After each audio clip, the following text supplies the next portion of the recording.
Esta semana você está assistindo aqui no Jornal da Câmara uma série de reportagens especiais sobre o pacote de 10 medidas contra a corrupção em análise aqui na Câmara. O segundo episódio, a gente mostra como as propostas do Ministério Público, ratificadas por 2 milhões de brasileiros, pretendem endurecer as punições para esse tipo de crime e acelerar o processo judicial.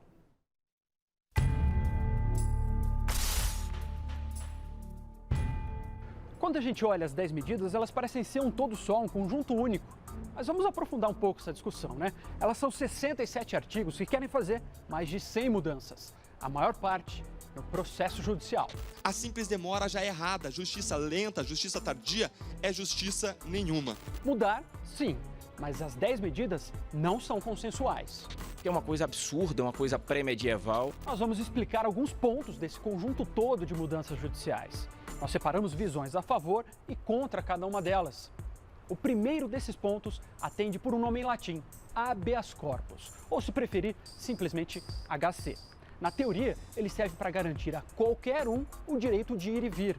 Na prática, ele teria virado alguma outra coisa. Por exemplo, o caso Satyagraha, o caso Castelo de Areia, o caso Sandal, que o colega Deltan atua diretamente, a Operação Boi Barrica, dentre outros casos que foram anulados no Superior Tribunal de Justiça por intermédio de habeas corpus, mesmo todos os réus estando soltos, inclusive num caso o réu foragido. Diogo é autor de um estudo que concluiu: isso beneficia principalmente os investigados com dinheiro. O Ministério Público argumenta que o instrumento deve voltar a ser o que ele era lá no início, apenas a garantia do direito de ir e vir. Os advogados discordam. Na época da ditadura militar, nós tivemos só naquele momento a redução e a restrição ao habeas corpus. O HC ele tem que ser amplo, total e restrito para que efetivamente se possa garantir o direito à liberdade das pessoas. Diante dessa bola dividida, o relator do texto deve deixar o HC como está. Se nós ajustarmos outras medidas, não creio que supera esse problema sem mexer numa salvaguarda que tem toda uma simbologia no país, né?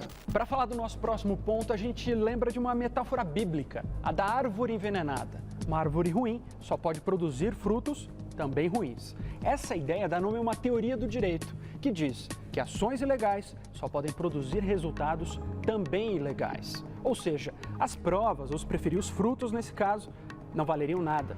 Para os promotores, essa é uma teoria que beneficia principalmente os criminosos mais ricos. Para um crime de tráfico de entorpecentes, a investigação se iniciou a partir de uma denúncia anônima, né? E essa investigação foi considerada regular. No caso de um crime de corrupção, que envolvia crime do colarinho branco, né? A denúncia anônima foi considerada ilícita e, portanto, anulou totalmente a investigação. Um segundo problema. Essa teoria veio do direito americano. Lá, o tempo criou exceções à regra. Isso o Brasil ainda não importou. As 10 medidas trazem 8 novas exceções. Atenção no detalhe. Entre as novidades está a que autoriza a prova obtida de boa-fé. Você ia torturar um suspeito e depois fez isso de boa fé porque tinha um crime muito mais grave por trás daquilo. Você ia chutar uma porta de uma residência sem um mandato e encontrar alguma coisa. Não, eu fiz de boa fé porque eu imaginava, quer dizer, esse parâmetro da boa fé, ele é tão assim abstrato que eu tenho certeza que nós iremos enveredar pelo Estado policialesco, nós vamos esquecer o Estado Democrático de Direito. Eu acho isso um absurdo, a proposta disso. A gente vai ter que achar uma redação que nos permita talvez dar um pequeno passo, né? Não poderá ser com a amplitude proposta, mas um pequeno passo a gente vai dar. Essa cena aí poderá ficar mais comum. Entre as propostas está a de prisão preventiva para identificar e recuperar o dinheiro desviado. É como se alguém comete um roubo a um banco bilionário. Eu acho que enquanto o valor não é recuperado, você tem um risco real de que esse indivíduo fuja e ainda fique com o produto do crime. O preso preventivamente muitas vezes nem é réu. Ele é réu. Ele se manifestou, ele não foi ouvido. Então eu sou favorável a que a prisão seja o resultado de um processo, jamais o início dele. Habeas corpus, provas ilícitas e prisão preventiva são instrumentos que já existem e que podem mudar. Há também sugestões para incluir novas ferramentas no direito. É o caso do informante confidencial, com a identidade mantida em sigilo, se ele estiver correndo risco de morte. Esse informante confidencial ele nem será levado a juízo para prestar testemunho e depoimento. É apenas para que, em situações de extremado risco para quem se expõe, o seu anonimato deve ser preservado, o que não quer dizer que a investigação não será feita de maneira à obtenção de provas de forma lícita, né? Com a monstruosidade constitucional, ao meu ver, que o Estado possa esconder do indivíduo a testemunha que usa contra ele. Acho que é uma nítida confusão entre sigilo e proteção de testemunha. Proteção de testemunha, nós já temos o nosso processo. Outra novidade atende por um nome em inglês, whistleblower. O apitador, ou na tradução que vem aí, o reportante do bem.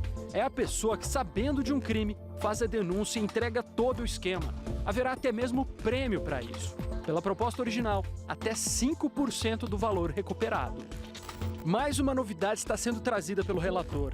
Em inglês, plea bargain. Em português, transação penal.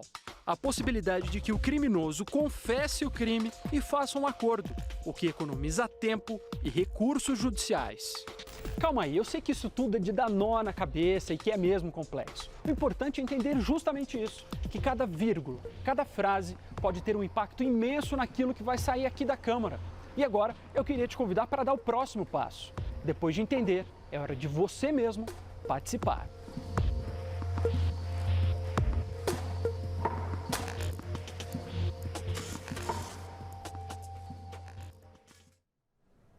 E para participar desse debate, nada melhor do que acessar o nosso portal na internet, www.câmara.leg.br. Lá você encontra a página da Comissão Especial que analisa as 10 medidas contra a corrupção. Na aba Fique por Dentro, mais informações sobre o tema. Além disso, o site da Câmara disponibiliza telefone e e-mail de cada um dos 513 deputados. Procure o seu representante no Legislativo Federal. Descubra qual é a posição dele e participe.